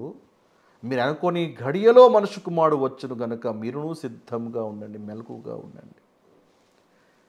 Is not talking of the body of Christ. ఏమండి, ఈరోజు మనం మెలకుగా ఉంటేనే ఎత్తబడుతున్నామా? Salvation is guaranteed. ఎప్పుడు ప్రభు వచ్చినా కూడా you'll be with Lord for ever. Okay, you'll be with the Lord for ever. Any time ప్రభు వచ్చినా you'll be with the Lord for ever. That's it. అది తెలియకోకుండా సిద్ధపాటు కూడికలు అంటారు. అంటే నేను ఎవరు కామెంట్ చేయట్లేదు, బట్ ట్రై టు అండర్స్టాండ్. సిద్ధపాటు కూడికలు దేనికి సిద్ధపాటు అంటే ప్రభు రాకడ కొరకు సిద్ధపాటు. అంటే ఏ విధంగా సిద్ధపడుతున్నావు? How you're preparing? ఈ కాన్సెప్ట్ ఎక్కడి నుంచి వచ్చింది? అంటే సిద్ధపడకపోతే నువ్వు వదిలిపెట్టబడుతున్నావా? అంటే వీళ్ళు బుద్ధిగల కన్యకులు, బుద్ధి లేని కన్యకులు పారబుల్ తీసుకుంటారు. దాన్ని కూడా విశ్లేషణ చేద్దాం. ఆ పారబుల్ ఎవరికి, ఎందుకు చెప్పబడింది అనేది. ఒకవేళ మీకు దాని మీద వీడియో కావాలంటే కింద కామెంట్ సెక్షన్లో తెలియజేయండి, దాని మీద వీడియో చేస్తాను. అంటే సిద్ధపడకపోతే నీకు పరలోకం లేదా? సిద్ధపడితేనే పరలోకం అంటే మరి నీ రక్షణ క్రియలతో కూడిందే కదా, ఇంకా వరం ఎందుకు అవుతుంది? Please understand. కాబట్టి దొంగ వలె వస్తాను అంటే అన్ఎక్స్పెక్టెడ్గా వస్తాను, దొంగ వలె వస్తాను అనేది it is not for the body of Christ. ఇది ఎవరికి? సిద్ధపడని వారికి దొంగలాగా వస్తాను. మెలక ఉన్నవాడికి దొంగగా ఎందుకు వస్తాడు? అర్థం చేసుకోవాలి. సిద్ధపడని వారికి, ఇప్పుడు జలప్రలయము సడన్గా వచ్చింది, ఫర్ అన్ప్రిపేర్డ్, వాళ్ళందరినీ తీసుకెళ్ళిపోయింది. మెలకువ లేని వాళ్ళు ఏమండి వాళ్ళు తీసుకెళ్ళిపోబడ్డారు. సో వారికి దొంగలాగా వస్తున్నాడు. అందుకే ప్రభు అంటాడు మెలకుగా ఉండు, లేకపోతే తొలగించబడు. అందుకే ప్రభు అంటాడు ఏ ఘడియ నీ మీదికి వచ్చేదని, ఏ ఘడియ వస్తానో నీకు తెలియదు. అందుకే ప్రభు మత్తయి సువార్తలో బుద్ధిగల కన్యకులు, బుద్ధి లేని కన్యకులు, మెలకుగా ఉన్నటువంటి దాని గురించి అనేక ఉపమానాలు ప్రభు వాళ్ళకి బోధిస్తూ ఉన్నాడు. It's not for the body of Christ. Okay, and by the way రెండవసారి ప్రభు వచ్చేది నీ కోసం నా కోసం కాదు. రెండవసారి ప్రభు వచ్చేది ఎవరి కోసం? ఫార్ ద జ్యూస్, తన ప్రజల కొరకు, తన సహోదరుల కొరకు ప్రభు వస్తూ ఉన్నాడు. హెబ్రీ 9వ అధ్యాయం 28 చూడండి. అలాగనే క్రీస్తు కూడా అనేకుల పాపలను భరించుటకు ఒక్కసారి అర్పింపబడి తన కొరకు కనిపెట్టుకొని ఉండు వారి రక్షణ నిమిత్తము పాపము లేకుండా రెండవసారి ప్రత్యక్షమవును. ఆయన రెండవసారి ప్రత్యక్షమవుతాడు. Rapture is not second coming. Please understand, rapture is not second coming. చాలామంది అనుకున్నట్టుగా మధ్యాకాశానికి ప్రభు రావడం లేదా సంఘాన్ని తీసుకెళ్ళిపోతున్నటువంటి ఆ సందర్భం is not second coming. Second coming is only for the Jews. ఏ సేవకుడైనా సరే రెండవ రాకడ సంఘానికి మనకే అని బోధిస్తూ ఉంటే ఫస్ట్ బైబిల్ క్లోజ్ చేసి ఫస్ట్ అక్కడి నుంచి బయటకు వచ్చేసేయండి ఫస్ట్. అంటే వాళ్ళకి కనీసం డాక్టర్ని కూడా తెలియదు. ఈరోజు చాలామంది సాధన ప్రసంగాలు చేస్తారు కానీ డాక్టర్నికి వచ్చేపటికి ఏ అవగాహన ఉండదు. కథలు చెప్పి అలవాటు పడ్డారు కానీ సిద్ధాంతంగా వాళ్ళకి ఏ అవగాహన లేదు. Second coming is not for the church, not for the body of Christ. Second coming is for the juice. అర్థం చేసుకోవాలి. తన కొరకు కనిపెట్టు ఉండు వారి రక్షణ నిమిత్తం, వాళ్ళకి రక్షణ ఇవ్వడానికి వస్తున్నాడు. అంటే నీకు నాకు రక్షణ లేదా? ఆయన వస్తేనే రక్షణ మనకి. Please understand. ఓకే, సో ఇక్కడ మెలకుగా ఉన్న కాన్సెప్ట్, దొంగ వలె వస్తానన్నటువంటి కాన్సెప్ట్, ఇదంతా కూడా ఎవరికి సంబంధించింది? ఇదంతా కూడా యూలో సంబంధించి. అందుకే ఇప్పుడు వార్నింగ్ ఇస్తున్నాడు, సార్థి సంఘానికి వార్నింగ్ ఇస్తున్నాడు, బీ అలర్ట్. రైట్, 4వ వచనం. అయితే తమ వస్త్రమును అపవిత్రపరచు కొనని కొందరు సార్దీస్లోని యొద్ద ఉన్నారు. అంటే సార్దీస్లో కొందరు ఏంటి, తమ వస్త్రాలు అపవిత్రపరచుకోలేదు. ఎలాగ అపవిత్రపరచుకోలేదు? సో వస్త్రం అంటే ఏది? క్రియలు వస్త్రంతో పోల్చబడింది బైబిల్లో. ఇలా వీళ్ళు అపవిత్రపరచుకోలేదు. ఎందుకంటే అప్పటికే 7 సమకాలంలో తప్పుడు బోధలు ఒక ఉచ్చస్థితిలో ఉంటాయి. బిలాము బోధలు, యెజబేలు బోధలు, నికోలాయితు బోధలు, ఓకే, రకరకాల బోధలు. బిలాము బయలు దేవత ఆరాధన, జరత్వము, విగ్రహార, ఇవన్నీ ఉచ్చస్థితిలో చాలా ఎక్స్ట్రీమ్లోకి ఉంటాయి అవన్నీ కూడా. అలాంటి దుర్భరమైనటువంటి ఆ దినాల్లో కూడా కొంతమంది ఏంటంటే అలాంటి యాక్టివిటీస్లో పాల్గొనకుండా, అలాంటి రిలీజియస్ సిస్టంలో పాల్గొనకుండా తాము సపరేట్గా చేసుకున్న వాళ్ళు కొందరు నీలో ఉన్నారు అని దేవుడు గుర్తించి వారి గురించి మాట్లాడుతున్నాడు. సో అలాంటి వారికి దేవుడు ఎలాంటి రివార్డ్ ఇవ్వబోతున్నాడో ఆ కింది వచనాల్లో ప్రభు చెప్తున్నాడు. తక్కినంతా కూడా ఏంటిది? జీవించడం పేరు మాత్రమే ఉంది కానీ ముతుడువే. దేవుడు ఒక పక్కన వార్నింగ్ ఇస్తున్నాడు. అలాగే వారిలో కొందరు ఫేత్ఫుల్గా ఉన్న వాళ్ళని గుర్తిస్తున్నాడు. రైట్. సో వారు అర్హులు కనుక తెల్లని వస్త్రములు ధరించుకొని నాతో కూడా సంచరిస్తారు. వాళ్ళు అర్హులు అంటే ఇది వీళ్ళు అర్హత సంపాదించారు. దేనికి? తెల్లని వస్త్రాలు ధరించుకొని.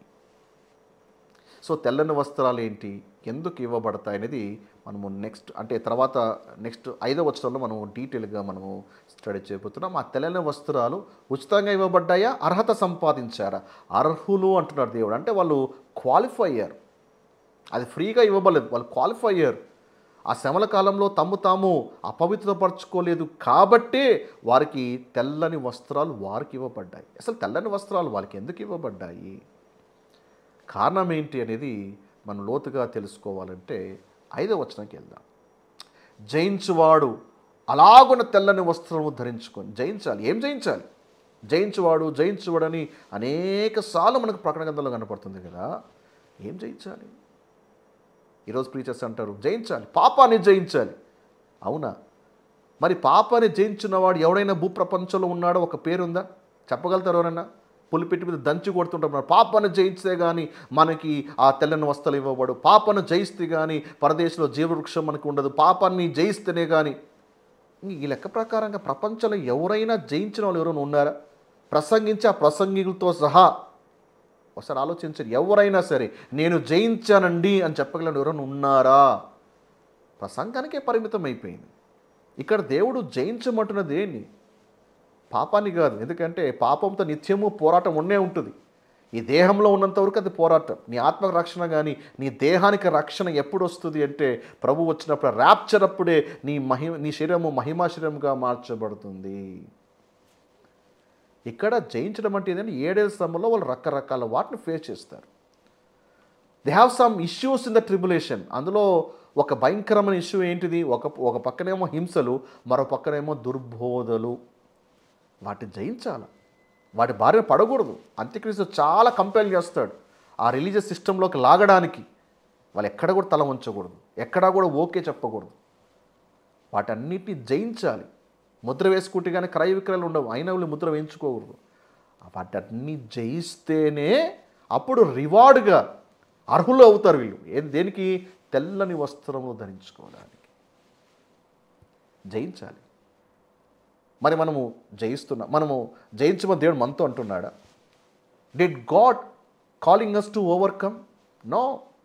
ఎందుకంటే వీఆర్ ఆల్రెడీ ఓవర్కమర్స్. పౌలు ఏమన్నాడు చూడండి, రోమా 8వ అధ్యాయం 7వ వచనంలో, ఆయనను మనం ప్రేమించిన వారి ద్వారా మనం వీటన్నిటిలో అత్యధిక విజయము పొందుచున్నాం. In all these things we're more than conquerors through him that loved us. We're already conquerors అండి. ప్రత్యేకంగా దేవుడు ఇది జయించు, అది జయించు, అది జయిస్తే నీకు ఇది ఇస్తా, ఇది జయిస్తే నీకు ఇస్తాను దేవుడు బాడీ ఆఫ్ క్రైస్ట్కి ఏం చెప్పట్లేదు. We're already more than a conquerors. We're already conquerors through him. ఆ మాట గమనించండి. త్రూ హిమ్, ప్రేమించిన వాని ద్వారా మనము we're more than conquerors. Praise God. Are you a conqueror? Are you a conqueror? అయితే కింద కామెంట్ సెక్షన్లో చేయండి. I'm already a conqueror. Through him I'm already a conqueror. Praise God. Okay. So వాళ్ళకి దేవుడు అంటే ఈ 7 నెలల శ్రమల్లో వాళ్ళన్నీ జయించారు కదా, అందుకే అర్హత సంపాదించారు. దేనికి? తెల్లని వస్త్రములు ధరించుకోవడానికి. తెల్లని వస్త్రం ఎందుకు ఇవ్వబడింది వాళ్ళకి? చాలామంది అనుకుంటారు, ఓకే నేను చనిపోయినాక పరలోకానికి వెళ్ళిన తర్వాత అక్కడ దేవుడు నాకు ఒక తెల్లని వస్త్రం, వైట్ రోబ్ తీసుకొచ్చి నన్ను కప్పేస్తాడు, ఆ దగదగా మెస్తున్నాడు తెల్లని వస్త్రము దేవుడు నాకు ఇస్తాడు, ఇలాగ ఊహించేసుకుంటుంటారు అన్నమాట. ఏమిటరా, తెల్లని వస్త్రములు is associated to Israel. Israel ప్రజలకు సంబంధించింది. ఇది గొర్రెపిల్ల వివాహ మహోత్సవానికి సంబంధించింది.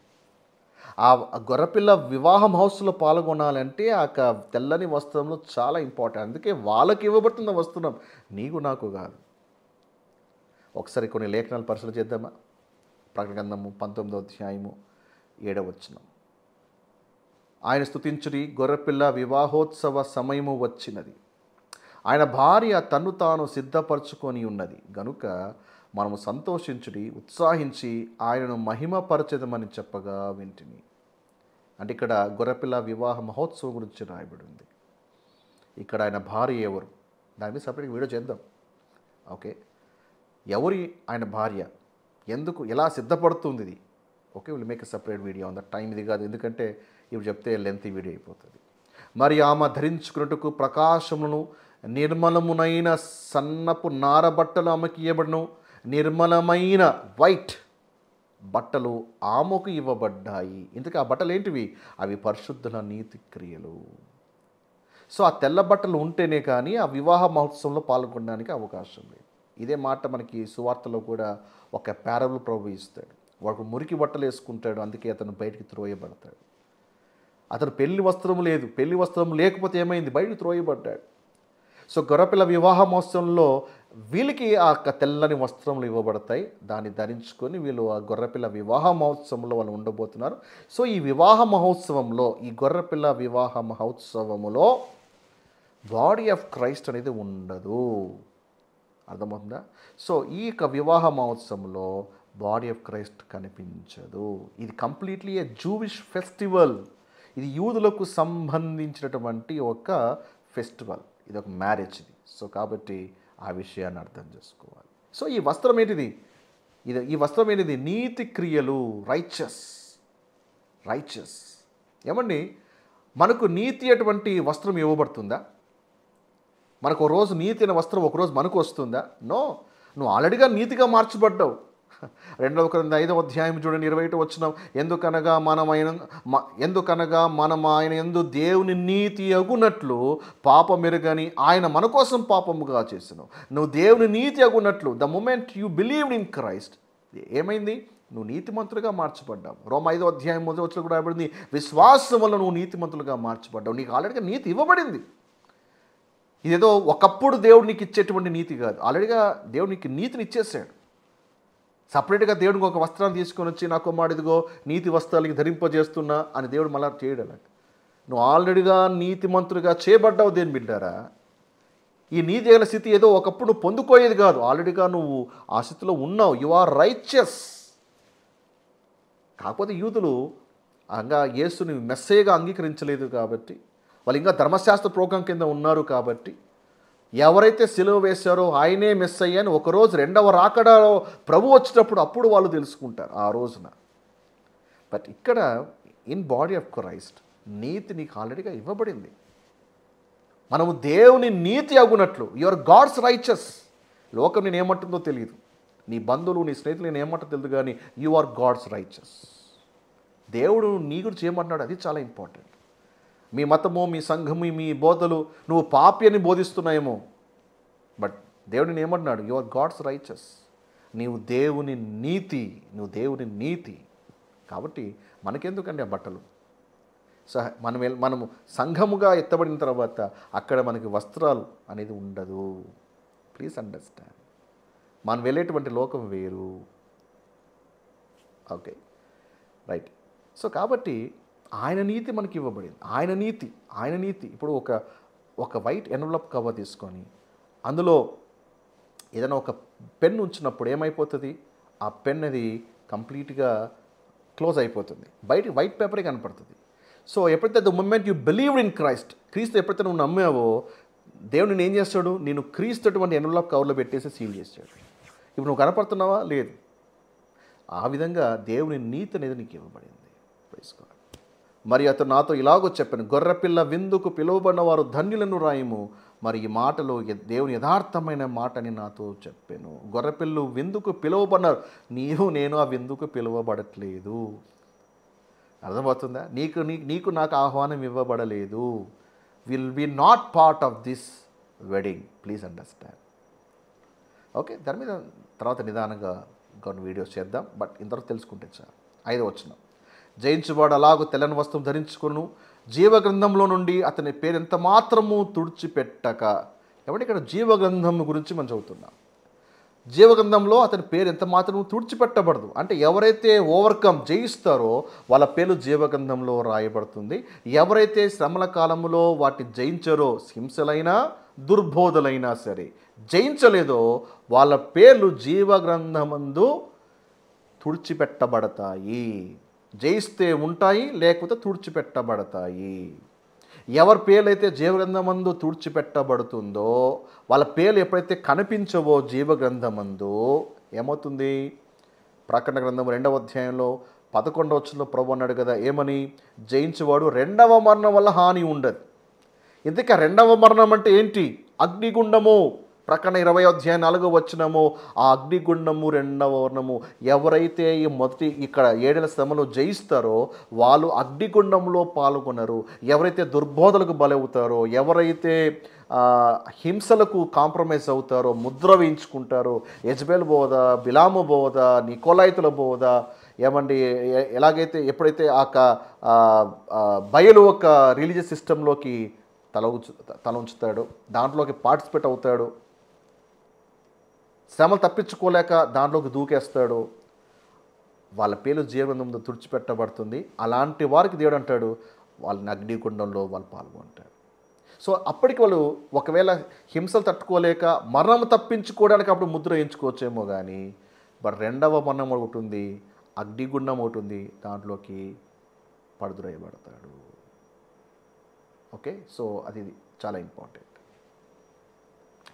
అండ్ మరి క్రైస్తవులుగా మన పేర్లు జీవగ్రంథంలో రాయబడుతుందా? అసలు మనకు జీవగ్రంథం ఉందా? జీవగ్రంథము ఎవరికి ఉంది? బాడీ ఆఫ్ క్రైస్ట్కి వర్తిస్తుందా? ఇలాంటి డౌట్ మీకుందా? సో దాన్ని సపరేట్గా వీడియో చేద్దాం. ఒకవేళ దాని మీద కూడా వీడియో కావాలి అంటే కింద కామెంట్ సెక్షన్లో తెలియజేయండి. I will make separate video on that. Okay, and ప్రభు అంటాడు ఇక్కడ 5వ వచనంలో, నా తండ్రి ఎదుట ఆయన దూతల ఎదుట అతని పేరు ఒప్పుకొందును. అంటే ఇక్కడ దేవుడు ఏమంటున్నాడు? ఎవరైతే జయిస్తారో, ఎవరైతే నా కొరకు నిలబడుతున్నారో వాళ్ళందరినీ తండ్రి ఎదుట నేను ఒప్పుకుంటాను. వీళ్ళు తండ్రి నా కొరకు నిలబడ్డారు, హింసలు పాలయ్యారు, నిందల పాలయ్యారు, కాంప్రమైజ్ అవ్వలేదు అని తండ్రి ఎదుట దూతల ఎదుట వాళ్ళని ఒప్పుకుంటాడు. అయితే బాడీ ఆఫ్ క్రైస్ట్లో ఉన్నటువంటి వారిని ఒప్పుకుంటాడా అంటే అంతకుముందు ఒప్పుకోడా? ఇది మనకు వర్తిస్తుందా అంటే ఆన్సర్ ఈజ్ నో. తండ్రి ఎదుట దేవుడు కృపాకాలంలో రక్షించబడిన ఏ విశ్వాసిని కూడా తండ్రి ఎదుట ఒప్పుకోనటువంటి కార్యక్రమం అనేది ఉండదు. మరి దీన్ని ఎలా అర్థం చేసుకోవాలి? కొలస్సీ 1వ అధ్యాయము 21వ వచనం మీరు బాగా పరిశీలన చేయాలి. మరియు గత కాలమందు దేవునికి దూరస్తులను మీ దుష్క్రియల వల్ల మీ మనసులో విరోధ భావం గలవారై ఉండినప్పుడు మిమ్మల్ని కూడా తన సన్నిధిని పరిశుద్ధులుగాను నిర్దోషులుగాను నిరపరాధులుగాను నిలవబెట్టుటకు ఆయన తన సన్నిధిలో నిలబెట్టడానికి. అంటే దేవుడు ఏం చేస్తున్నాడు? మనల్ని ఇలా ప్రజెంట్ చేస్తున్నాడు. దేవుడు యేసుప్రభువారు తండ్రి ఎదుట మనల్ని పరిశుద్ధులుగా నిర్దోషులుగా నిరపరాధులుగా నిలబెట్టేటువంటి పని చేస్తాడు. He'll present us before our father like that. అంతేగాని ఓకే నేను వీళ్ళు ఒప్పుకుంటాను, ఓకే బాడీ ఆఫ్ క్రైస్ట్ నేను వీళ్ళు ఒప్పుకున్నాయా, వీళ్ళు జీవితం సరిగ్గా బాగాలేదు, నేను వీళ్ళు ఒప్పుకొని వాళ్ళు ఎవరో నాకు తెలియదు. నో ఒప్పుకునే కార్యక్రమం అక్కడ ఉండదండి. నేను నీ అపరాధాలకు క్షమించి నేను తన అవయవగా మార్చుకొని నీ జీవం క్రీస్తులో దాచిపెట్టి ఏమండి నిన్ను క్రీస్తుతో కూడా కూర్చుండబెట్టి ఇంత చేసి తండ్రి ఈ బిడ్డ ఎవరో నాకు తెలియదయ్యా, వీళ్ళెవరో నాకు తెలియదు అంటాడు దేవుడు. ఒప్పుకోకుండానే, నేను యాక్సెప్ట్ చేయకోకుండానే దేవుడు ఈ ప్రక్రియ అంతా చేస్తున్నాడా? You are already accepted in the beloved. వేరే వాక్యం చదవండి, we are accepted in the beloved. ఇంకా ప్రత్యేకంగా ఒప్పుకోవడం అంటూ ఉండదు. ఆయన కుమారుని యందు మనం స్వీకరించబడ్డాం. యాక్సెప్ట్ చేయకోకుండా మనం స్వీకరించబడ్డామా? సో ఇక్కడ ఒప్పుకోవడం అనేది ఏది అంటే ఇది యూదులకు సంబంధించింది. వాళ్ళు అక్కడ ఆ దినమున తండ్రి ఎదుట, అక్కడ యూదుల విషయంలో ప్రభు చెప్తాడు, నేను వీరిని ఒప్పుకుంటాను. ఎవరిని? జయించిన వారిని ఒప్పుకుంటా, జయించని వారిని, జయించలేకపోయిన వారిని దేవుడు అస్సలు ఒప్పుకునేవాడు కాదు. Praise God. అందుకే సార్ది సంఘానికి వార్నింగ్ ఇస్తున్నాడు, జయించాలి. నేను వస్తున్నాను, సిద్ధపడలేకపోతే, మెలకువ లేకపోతే నేను నీ మీదకి వచ్చేస్తాను. సో నమ్ముకున్న వాళ్ళకి ఏమవుతుంది?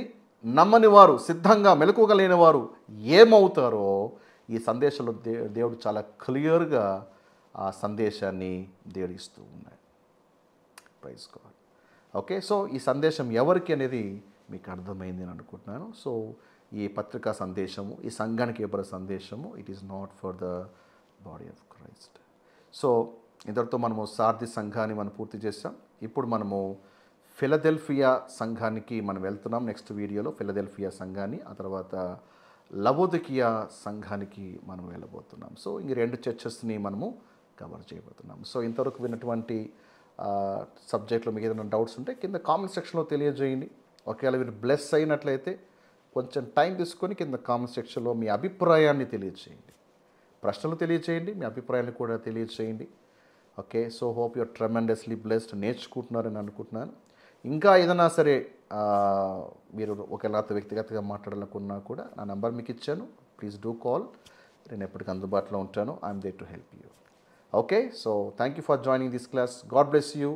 See you in the next video. God bless.